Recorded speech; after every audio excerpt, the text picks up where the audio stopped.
पक्ष अध्यक्षांशी विविध करार करण्यासाठी आणि द्विपक्षीय चर्चेसाठी पंतप्रधान मोदी आज एक दिवसाच्या मुंबई दौऱ्यावर येत आहेत। मोदींच्या या दौऱ्यानिमित्त मुंबईतील वाहतुकीमध्ये मोठे बदल करण्यात येतील। दुपारी 2:15 वाजता पंतप्रधान मोदी मुंबईत दाखल होतील।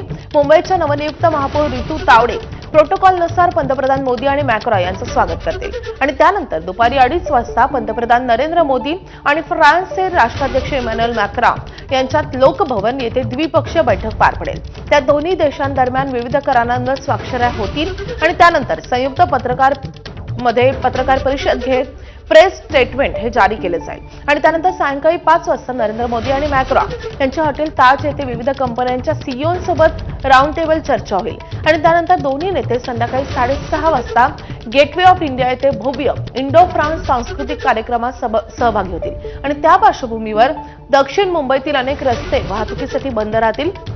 फ्रान्सचे राष्ट्राध्यक्ष इमॅन्युएल मॅक्रॉ हे 19 फेब्रुवारीपर्यंत भारत दौऱ्यावर आहेत।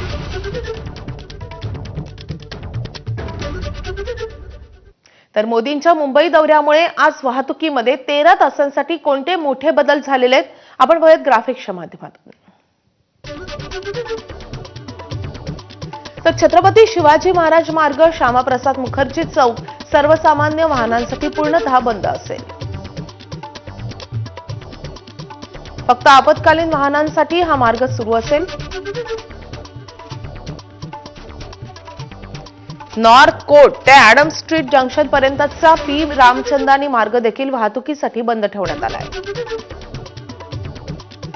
तर रिगल जंक्शनकडे येणाऱ्या वाहनांना शहीद भगतसिंग मार्ग, महाकवी भूषण रोड, बीके बोबन मेहराम रोडकडे वळवण्यात आले आहे। पी रामचंदानी मार्गावरील वाहतूक अलवा चौक, रेडिओ क्लब, हाजी नियाज आझम रोड आणि जगन्नाथ पालव चौक मार्गे वळवण्यात आली आहे। तर ॲडम स्ट्रीट आणि पी रामचंदानी मार्गावरील टॅक्सी स्टँड आणि बेस्ट बसचे थांबे देखील आज बंद राहतील। तर सकाळी 8 ते रात्री 9 पर्यंत वाकोला उड्डाणपूल आणि दहिसर टोल नाक्यादरम्यान अवजड वाहनांना पूर्णपणे बंदी असेल। पश्चिम द्रुतगती महामार्गावर सर्व अवजड वाहनांना पूर्णपणे प्रवेश बंदी आहे।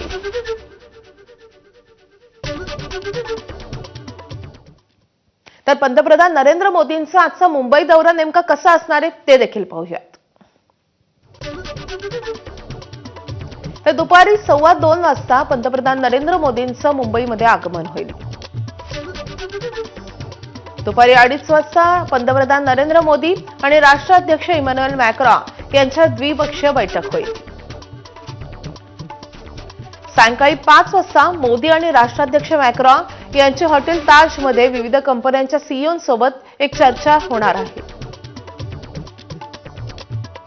तर सायंकाळी 6:30 वाजता गेटवे ऑफ इंडिया परिसरात इंडो फ्रान्स सांस्कृतिक कार्यक्रमांचं आयोजन करण्यात आलंय। या कार्यक्रमाला दोन्ही नेते उपस्थित राहतील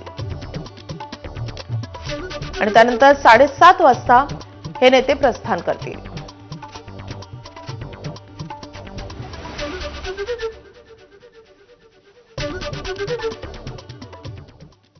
यानंतर बुलेटिनमध्ये आपण घेणार आहोत महत्त्वाच्या घडामोडींचा आढावा मॉर्निंग प्राईम टाइम मधून। फ्रान्सचे अध्यक्ष मॅक्रॉ यांच्या स्वागतासाठी मुंबई नगरी सजली आहे। काल रात्री बांद्रा वरळी सी लिंकला विशेष रोषणाई करण्यात आली आहे। राष्ट्रवादी काँग्रेस पक्षाच्या राष्ट्रीय अध्यक्षपदाच्या निवडीची तारीख ठरली असून 26 फेब्रुवारीला राष्ट्रवादी काँग्रेस पक्षाच्या राष्ट्रीय अध्यक्षांच्या निवडीची कार्यकारिणीची बैठक पार पडेल। या बैठकीमध्ये सुनेत्र पवार यांच्या नावावर शिक्कामोर्तब केलं जाईल अशी माहिती विश्वसनीय सूत्रांनी दिली आहे आणि त्यामुळे गेल्या काही दिवसांपासून राष्ट्रीय अध्यक्षपदाच्या निवडीवरून दोन्ही राष्ट्रवादीतील पदाधिकारी आणि आमदार खासदारांमध्ये काही प्रमाणात सुरू असलेल्या चर्चेला आता पूर्णविराम मिळणार आहे। काल सुनेत्रा पवार यांच्या प्रमुख उपस्थितीत झालेल्या राष्ट्रवादीच्या बैठकीमध्ये राष्ट्रीय अध्यक्षपदाच्या निवडीची तारीख आणि नाव निश्चित झालंय। 23 तारखेला शोकसभा आहे। 26 तारखेला राष्ट्रवादी काँग्रेस पक्षाच्या राष्ट्रीय अध्यक्षपदाची निवड सुद्धा करण्याचा आम्ही त्या ठिकाणी निश्चित केलेला आहे।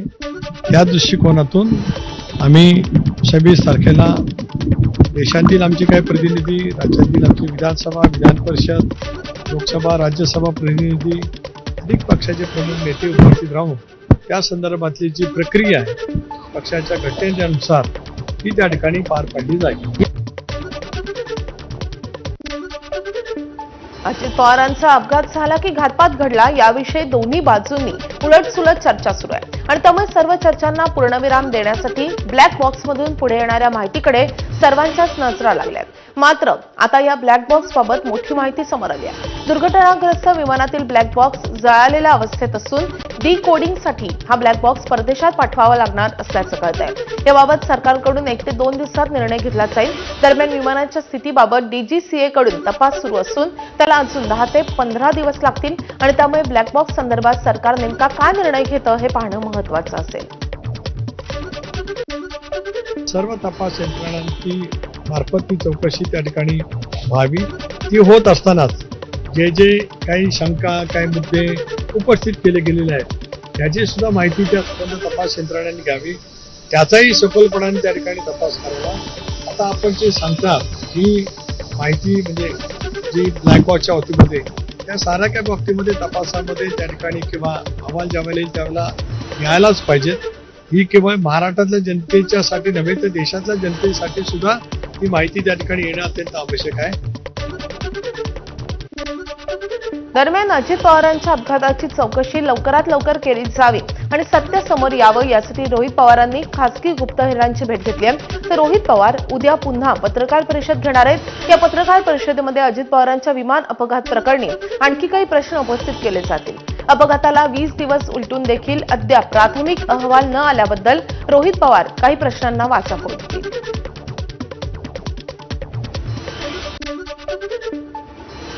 त्यांना पत्रकार परिषद घेण्याचा अधिकार आहे. त्यांना खाजगी संस्थांच्या मार्फत काय करायचं असेल तर त्यांना अधिकार आहे. राज्य सरकार केंद्र सरकार अशा ज्या वेळेला घटना घडत असते त्यावेळेला एक स्वायत्त तपास यंत्रणा सगळ्याच बाबतीमध्ये असते. त्या तपास यंत्रणेच्या मार्फत किंवा बाह्य देशांतील तपास यंत्रणेच्या मार्फत हा तपास व्हावा अशी राष्ट्रवादी काँग्रेस पक्षाची भूमिका आहे आणि ती भूमिका आम्ही शेवटपर्यंत त्या ठिकाणी ठेवणार आहोत आणि तो तपास यंत्रणेचा अहवाल ह्या देशांतील जनतेच्या समोर यावा, तो लवकरात लवकर यावा अशी राष्ट्रवादी काँग्रेस पक्षाची भूमिका आहे. राष्ट्रवादीचे प्रदेशाध्यक्ष सुनील तटकरेंनी या संदर्भात काय प्रतिक्रिया दिली आहे आपण पाहूयात. त्यांना पत्रकार परिषद घेण्याचा अधिकार आहे. त्यांना खाजगी संस्थांच्या मार्फत काय करायचं असेल तर त्यांना अधिकार आहे. राज्य सरकार केंद्र सरकार अशा ज्या वेळेला घटना घडत असतं त्यावेळेला एक स्वायत्त तपास यंत्रणा सगळ्याच बाबतीमध्ये असते. त्या तपास यंत्रणेच्या मार्फत किंवा बाह्य देशांतील तपास यंत्रणेच्या मार्फत हा तपास व्हावा अशी राष्ट्रवादी काँग्रेस पक्षाची भूमिका आहे आणि ती भूमिका आम्ही शेवटपर्यंत त्या ठिकाणी ठेवणार आहोत आणि तो तपास यंत्रणेचा अहवाल ह्या देशांतील जनतेच्या समोर यावा, तो लवकरात लवकर यावा अशी राष्ट्रवादी काँग्रेस पक्षाची भूमिका आहे. आता एक मोठी बातमी येते. पुणे जमीन घोटाळ्या प्रकरणी पार्थ पवार यांना अभय मिळणार का असा प्रश्न उपस्थित झाला.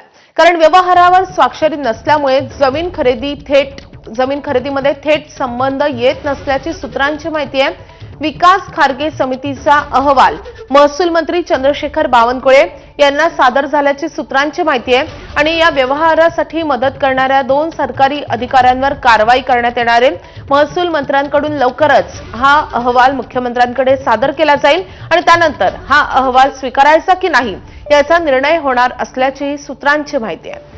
त्या सूत्रांच्या हवाल्यानं ही माहिती समोर येते की या अहवालामध्ये पार्थ पवार यांना अभय मिळणार का, त्यांना क्लीन चिट दिली जाणार का असा सवाल उपस्थित झालाय. आपले प्रतिनिधी अभिषेक मुठाळ सध्या आपल्या सोबत आहेत. अभिषेक, खरंच या अहवालामध्ये पार्थ पवार यांना क्लीन चिट मिळालेली आहे का? कारण या संदर्भातल्या बातम्या यापूर्वी देखील आलेल्या होत्या. मात्र आता जर हा अहवाल सादर झालेला असेल तर खरंच पार्थ पवार यांना अभय दिलं जात आहे का? एकूण विकास खरगे यांची समिती काय आहे हे नेमकं यातनं पहिले समजून घेतलं पाहिजे. विकास खरगे यांची समिती ही या जमिनीच्या संदर्भात होती. जमीन हस्तांतरण प्रक्रिया असेल किंवा अशा प्रकारचे जे व्यवहार होतात त्या व्यवहारासंदर्भात पुढे काय केलं पाहिजे या संदर्भात ही समिती काम करताना आपल्याला दिसलेली होती आणि त्याच अनुषंगानं बघायचं तर जर का यामध्ये जो हा व्यवहार आहे हा व्यवहार मुद्रांक शुल्कांच्या नियमानुसार आपल्याला होताना दिसला आहे आणि मुद्रांक शुल्क नियमानुसार जर का व्यवहार झाला आहे तर त्यामध्ये अमेडिया कंपनीनं हा व्यवहार केला आहे, तर पार्थ पवार यांची त्यावर स्वाक्षरी नाही आणि त्यामुळेच पार्थ पवार यांना कुठेतरी यामध्ये अभय दिलं आहे का हा प्रश्न देखील यामध्ये निर्माण होतो. त्यामुळेच व्यवहारावर त्यांची स्वाक्षरी नसल्यानं जमीन खरेदीमध्ये त्यांचा थेट संबंध येत नसल्याची देखील सूत्रांची माहिती आहे. विकास खरगे यांचा अहवाल हा महसूल मंत्र्यांना सादर करण्यात आलेला आहे आणि या व्यवहारासाठी मदत करणारे जे 2 सरकारी अधिकारी आहेत त्यांच्यावर देखील कडक कारवाई संदर्भात समितीनं एकूणच शिफारस केलेली आहे. एकूण हा जो अहवाल आहे तो लवकरच महसूल मंत्र्यांकडनं मुख्यमंत्र्यांकडे सादर केला जाईल आणि त्यानंतर हा अहवाल स्वीकारायचा की नाही या संदर्भातला निर्णय जो आहे तो आपल्याला होताना पाहायला मिळेल. मात्र प्रामुख्यानं जो मुद्रांक शुल्कांचा नियम आहे त्यानुसार जर का व्यवहार करणारा यामध्ये जबाबदार असतो आणि त्या अनुषंगाने पाहायचं तर अमेडिया कंपनीनं हा व्यवहार केलेला आहे, तर पार्थ पवार यांची त्यावर स्वाक्षरी नाही आणि त्यामुळे पार्थ पवार हे कंपनीचे भागीदार जरी का असले तरी त्यांचा मुंडवा जमीन प्रकरणामध्ये थेटपणे संबंध येत नसल्याचं एकूणच या सगळ्या ज्या समितीने पूर्ण सगळा तपास केला आहे त्यामध्ये हे दिसतं. प्रामुख्यानं यामध्ये अनेक चौकशी जी आहे ती आपल्याला होताना पाहायला मिळाली. कागदपत्रांची छाननी झाली, महसूल विभागातील नोंदणीची तपासणी देखील झाली, सोबतच अधिकारी असेल किंवा पक्षकारांचे जे जबाब आहे ते देखील नोंदवले गेलेले आहेत आणि त्यामुळे एकूणच आता नेमकं हा अहवाल स्वीकारला जातो का, नेमकं या अहवालामध्ये अजून काय गोष्टीचा समावेश करण्यात आला हे बघणं महत्वाचं असेल. नक्कीच. आणि या अहवालामध्ये जर पार्थ पवार यांना अभय दिलं जात असेल तर नक्कीच त्यावर सवाल उपस्थित केले जातील. धन्यवाद अभिषेक या सगळ्या सविस्तर माहितीसाठी. तर या अहवालामध्ये नेमकं काय आहे आपण पाहूयात ग्राफिक्सच्या माध्यमातून. महत्वाचे मुद्दे पाहतोय आपण. मुद्रांक शुल्क नियमानुसार व्यवहार करणारा हा जबाबदार असतो, तर अमेडिया कंपनीनं व्यवहार केला असला तरी पार्थ पवार यांची त्या व्यवहारावर स्वाक्षरी नाही. पार्थ हे कंपनीचे भागीदार असले तरी त्यांचा मुंढवा जमीन खरेदीमध्ये थेट संबंध नाही, तर अमेडिया कंपनीच्या वतीनं व्यवहार करणाऱ्याच्या विरोधात फौजदारी कारवाईची शिफारस करण्यात आली आहे. तर व्यवहारासाठी मदत केलेले तहसीलदार सूर्यकांत येवले आणि दुय्यम निबंधक तारूंवर कारवाईची शिफारस या अहवालामध्ये केल्याची सूत्रांची माहिती आहे.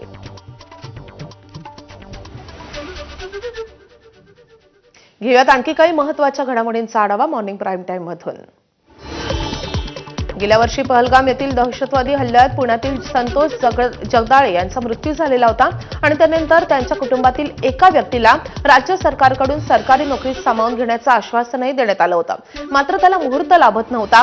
याची बातमी एबीपी माझानं दाखवताच उपमुख्यमंत्री एकनाथ शिंदे ऍक्शन मोडवर आले आणि त्यांनी संतोष जगदाळे यांची मुलगी आसावरी जगदाळेला शासकीय सेवेत सामावून घेण्याचे निर्देश पुणे महापालिका आयुक्त नवल किशोर राम यांना दिलेत. तसेच शासन सहानुभूतीपूर्वक हा निर्णय घेत असून विशेष बाब म्हणून तिच्या नेमणुकीला मंजुरी देण्यात येईल असे शिंदेंनी नमूद केलंय आणि त्यानुसार लवकरच आसावरी जगदाळे हिला शासकीय सेवेमध्ये सामावून घेण्याची प्रक्रिया पूर्ण केली जाईल.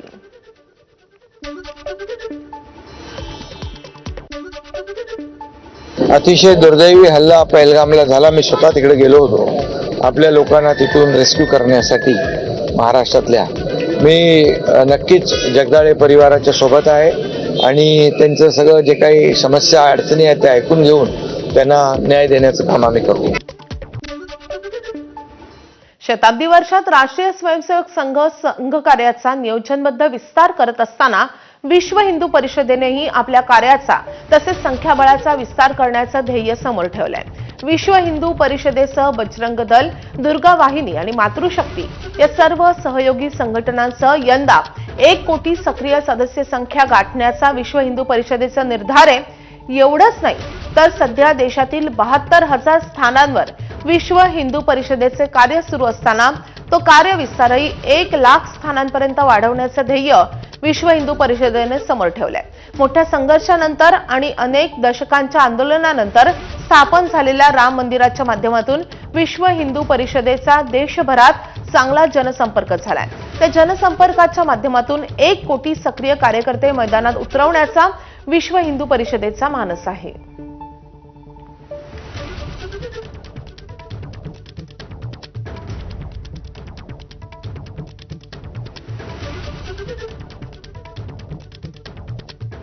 तर या बातम्यांसोबतच बुलेटिनमध्ये एक छोटासा ब्रेक घेतोय. कुठे जाऊ नका. पाहत